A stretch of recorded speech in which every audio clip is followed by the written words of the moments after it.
Dengue a Bassano riscontrata in quartiere San Marco in due residenti di ritorno da un viaggio in Sud America. I pazienti, che si erano inizialmente recati al pronto soccorso del San Bassiano ancora martedì scorso con febbre e malessere, sono stati valutati e presi in carico dall'unità operativa complessa di malattie infettive. Vista la loro condizione non preoccupante, i sanitari hanno disposto quindi per loro un periodo di isolamento da trascorrere nella loro abitazione e le condizioni cliniche stanno migliorando. Intanto è partita la macchina della prevenzione e gestione emergenza, sono state avviate le operazioni di disinfestazione di tutta l'area, disposte attraverso un'ordinanza specifica a firma del sindaco Finco. La riunione operativa che abbiamo fatto era proprio per il trattamento dell'emergenza e quindi il trattamento insomma, delle vie e la gestione dell'emergenza soprattutto dal punto di vista comunicativo per chi abita lì attorno. Quello che andremo a fare poi nella tarda serata di oggi è proprio il trattamento adulticida, quindi insomma nel raggio di 200 metri da civico a civico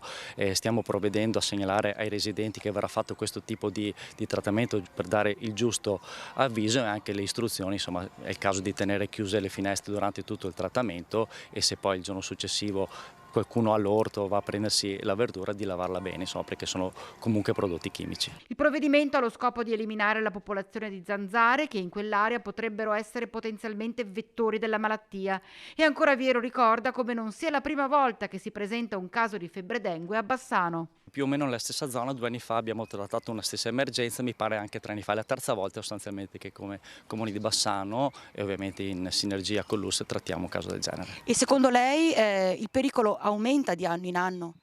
Ma mi pare di capire che insomma la statistica più o meno è la stessa, mi pare che il periodo fosse diverso, forse siamo in anticipo rispetto agli altri casi, però bisogna dire la verità che rispetto al primo caso che abbiamo trattato il protocollo funziona, ci si è attivati subito, si è rodata un po' la macchina anche organizzativa, grazie anche ai volontari di protezione civile che rispondono sempre alle chiamate, quindi c'è una buona sinergia.